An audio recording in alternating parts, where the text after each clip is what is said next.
नमस्कार, मैं student leader खुशबू पाठक। Bihar police के जो अभ्यर्थी हैं जिन्होंने एग्ज़ाम दे दिया है और जो आगामी वैकेंसी का सामना करने वाले हैं उनके लिए अब वो तैयार हो जाइए, क्योंकि अभी वैकेंसी आने वाली है और अब 19,000 वाली वैकेंसी का जो है वो रिटेन हो चुका है और फिजिकल होने को है। बहुत सारे अभ्यर्थियों का या पूरे बिहार के अभ्यर्थियों का जो बिहार पुलिस की तैयारी करते हैं, जो एग्ज़ाम दिए, उनकी एक ही मांग है कि आंसर की जारी होना चाहिए। हम अपनी मांगों को बताते हैं। जो बिहार की युवाओं ने मांग रखी है, सीएसबीसी से लाखों युवाओं की मांग हो रही है कि प्रश्न पत्र के साथ उत्तर कुंजी मतलब आंसर की जारी हो। गलत प्रश्न उत्तर के लिए आपत्ति दर्ज करने का अवसर मिले।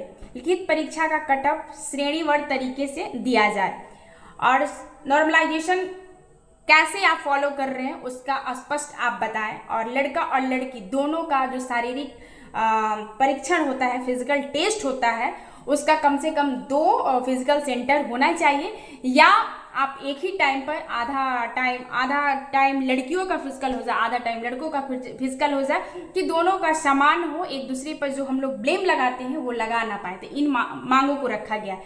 18 अगस्त गर्दनी बाग धरना स्थल से ये प्रोटेस्ट होगा। ये प्रोटेस्ट शांतिपूर्ण तरीके से है और धरना स्थल से होगा। 10 बजे से एनओसी के साथ होगा।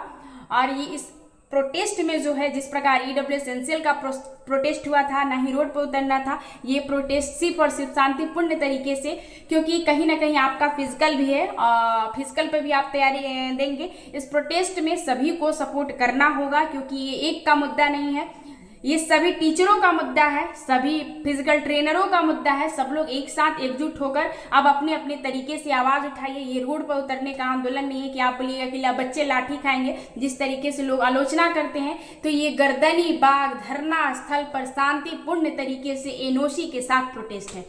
7 अगस्त स्टेट को लेकर, एसटी को लेकर प्रोटेस्ट हो रहा है। तो एसटी के प्रोटेस्ट में आप लोग जरूर जाइए और शायद हम भी आएंगे, अगर समय मिलता है तो जरूर आएंगे। और ये प्रोटेस्ट सही भी है।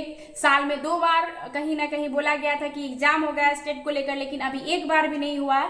तो ये डिमांड जो अभ्यर्थियों की हो रही है एसटी को लेकर एकदम बिल्कुल जायज है। और इस प्रोटेस्ट में 7 अगस्त को पटना कॉलेज आप सभी लोग आइए। इस मुहिम में अब सबकी भागीदारी रहेगी तो प्रोटेस्ट जरूर सफल होगा। तीसरी बात हमारी ये है कि डोमिसाइल नीति जो लागू हुई है सिर्फ और सिर्फ टीचर वैकेंसी पर लागू हुई है, जो कि सही नहीं है, हमारे नज़र में सही नहीं है। अगर आपको डोमिसाइल नीति लागू ही करना है तो बिहार की हर वैकेंसी में डोमिसाइल नीति लागू होना चाहिए। चाहे वो बिहार पुलिस हो, चाहे वो बिहार दरोगा हो, चाहे वो बिहार एसएससी हो, चाहे कोई भी बिहार की वैकेंसियाँ हो, सभी में डोमिसाइल नीति लागू होना चाहिए। बिहार के सभी अभ्यर्थियों को इसका लाभ उठाने का मौका मिलना चाहिए। बिहार के सभी युवाओं को इसका लाभ उठाने का मौका मिलना चाहिए। आधा खुशी मनाने से अच्छा है कि पहले पूर्ण तरीके से सफलता मिले तब खुशी मनाया जाए। डोमिसाइल अभी पूर्ण तरीके से लागू नहीं है, सिर्फ और सिर्फ टीचर वाले अभ्यर्थी पर ही डोमिसाइल नीति लागू है। तो बिहार पुलिस, बिहार दरोगा, अन्य भी वैकेंसियां जो बिहार में कंडक्ट होती है, सभी में डोमिसाइल नीति लागू होना चाहिए। चलिए, ये बातें हुई। अब दूसरी बातें रही कि मैं फिर से एक बार रिक्वेस्ट करना चाहूँगी कि 18 अगस्त का जो प्रोटेस्ट है आंसर की को लेकर, नॉर्मलाइजेशन को लेकर, फिर से फिजिकल सेंटर को लेकर, इस प्रोटेस्ट में सभी को आना है। और मैं एक बात बोलती हूँ कि जब भी मैं प्रोटेस्ट करती हूँ, ग्राउंड लेवल पर प्रोटेस्ट करती हूँ, मेरी मेहनत ग्राउंड लेवल पर होती है, सिर्फ मीडियाबाजी नहीं होती है।